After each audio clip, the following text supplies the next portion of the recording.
I know this video has been long overdue, but as you can see, I'm not at home. I'm in a hotel room and I had this trip planned for a while. I primarily like shooting videos in hotel rooms because the acoustics are quite nice with the carpeted floors and all the upholstery around. So yeah, that's the whole reason I waited. But now that we're here, let's go.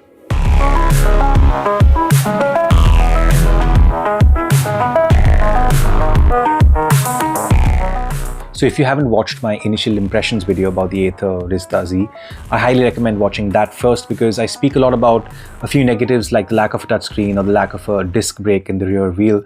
But more importantly, talk about my buying experience with Ather, how they said they'd deliver the bike within 9 days or 12 working days. I eventually got it in 20 days. It wasn't a sour buying experience, but I just wanted to share it with you guys. So I highly recommend watching that video first.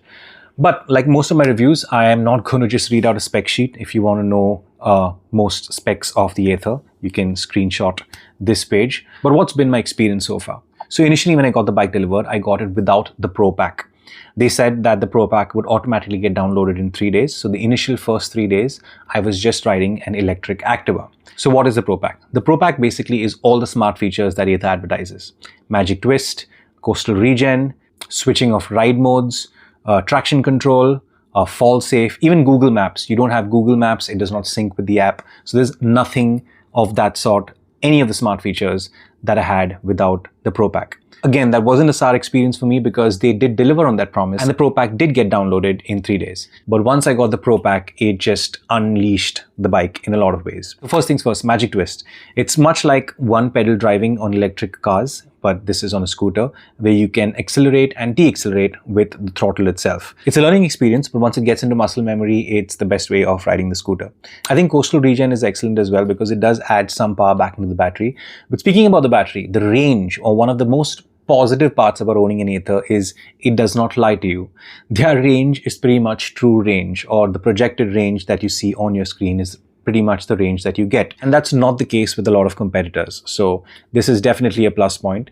Talking about the modes of riding, they have summarized 4 modes into 2, which I think is a brilliant move. Because when you're riding an EV, you're riding it with 2 intentions. One is either you're prioritizing power or you're prioritizing range. And that's pretty much what they've done. So you have 2 riding modes. You have Smart Eco mode, which prioritizes range. And then you have Zip mode, which prioritizes power.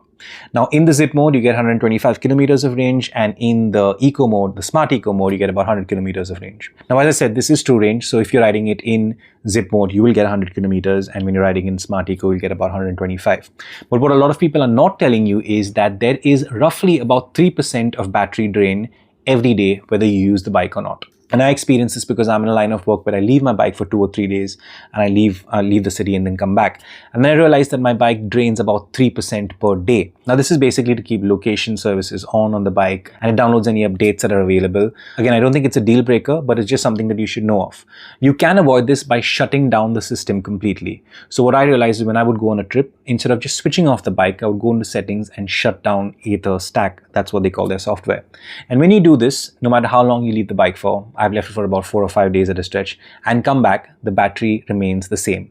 But if you don't do this, you just leave the systems on and switch off the bike, it will drain roughly about 3% per day. So if I've left it for 3 days, you're losing about 9 or 10% battery. The downside about shutting down the bike completely is that you switch location services off. So you can't really track the bike remotely. If it's safe in your building or in your house, it's great. But the other thing is, even if your bike is getting stolen, if they switch it on, you will automatically switch on all the services and you can then track the bike. So I don't think there's much of a giveaway there. Whenever you're leaving for more than 3 days, I would recommend just shutting the system down. Now what's great about the modes is in the Zip mode, you can ride it in Zip mode and it gives you that initial torque and that initial throttle, which is great and thrilling. But you can potentially ride the bike in Smart Eco mode all the time, even on the highways, because it does not make a difference so much in top speed, but it makes a difference in the rate of acceleration and the rate it takes you to the top speed. On my Bounce Infinity, it wouldn't cross 39 kilometers per hour no matter what. But on this one, you can actually get to 50, 55, 60 kilometers in Smart Eco mode, but it just gradually takes you there. So it kind of saves battery in the rate of acceleration, which I think is great. I 90% of the time ride it in Smart Eco mode. Another great thing is IP68 rating. Switch gear and the screen is all IP68 rated. So I've been riding it in torrential rains without any cover. And I know this for a fact because I know of 450X owners who have never put a cover on their bike, and they have been through 4 monsoons and they have never had an issue. So IP68 rating on the bike is a very underrated feature, but it's great to have. Now, in my initial impressions, I said that the lack of a touchscreen was a downer, but I realized it isn't as much of a deal breaker as I thought it would be. Because even if I have to search something, I just search it on the app and then you can just send it to the scooter in terms of searching for a location. And the joystick is great. You can navigate the system very simply. You can't access the system while you're riding. The only thing that you can do on the system is change songs when your phone is connected, or go to the forward song, go to the previous song, or just pause while you're riding. But once your bike is stationary, then you can access all the systems, which I think is a safety measure, and it's good to stay. Once you connect your phone to the bike, it won't automatically connect it when you switch on the bike unless your Ather app is on. I think that's something that they should change, where your phone automatically connects it when you have Spotify or any music playing, that it automatically connects to the bike. But this does not happen. You have to have the Ather app open, and then when you switch your bike on, it'll automatically connect to your phone. You get WhatsApp notifications, and as I said, you can control your music that you're listening to. You can also save all documents like your driving license and your smart card on your bike. The other deal breaker I spoke about in my initial impressions is the lack of a disc brake. I really think that is still a deal breaker. Ather should not have cheaped out on giving you a drum brake at the back. It does not make much sound. Yes, when I'm reversing the bike into a parking, that's the only time I know the drum makes some kind of sound. When I'm using it in the forward direction or accelerating it, it does not make sounds when I'm braking, especially in these rains that I've been riding it. So, but yes, I would, at 1,78,000, I would expect 2 disc brakes, but hey, here we are.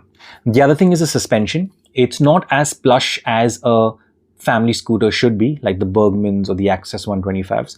It's not as stiff as the 450X. It's somewhere in the middle, but I think as a family scooter, it could have been a little more plusher. Not as much of a deal breaker as the lack of a disc brake at the back, but yeah, that's something that could have been changed. Yeah, so loads of positives: simplified riding modes, true range projection, huge seat. You can easily put 2 helmets in there. And if you're buying the Ather Rizta, I highly recommend buying the boot bag, because I found a lot of value in it by just dumping stuff in it as I shop and then just taking the bag home, emptying it and bringing it back.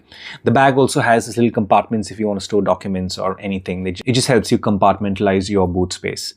But yeah, huge seat. That's another underrated feature about the Rizta Z. My wife with her backpack and me with my backpack on our backs can just sit comfortably, and there's loads of space. So it's a lovely seat. I put the bodyguard from Ather. I spent about 3,000 I think for it, but I think that's definitely value for money, especially in a city like Bombay. The boot bag is only about 500 rupees, and that's definitely a must buy if you're buying the Rizta Z. Yeah, so loads of positives. The one negative, the one thing that I would change would be an additional disc brake in the rear. But apart from that, it has been a solid experience riding the bike, and I highly recommend it. If you have any questions, of course, hit me up in the comment section. I am very active in the comment section and I will reply to you. One thing that you do notice is when you have an EV, you don't visit the petrol pump. Another thing that you do in the petrol pump is refill your tires. But I found a great gadget to help me overcome that hurdle. So if you want to watch that video, you can click it right here. And if you want to see how I've set up my home charger and secured it, you can click it right here. And of course, if you have any questions, ask me in the comment section. That's it from me. Thank you for watching, and I'll see you guys in the next one. Cheers.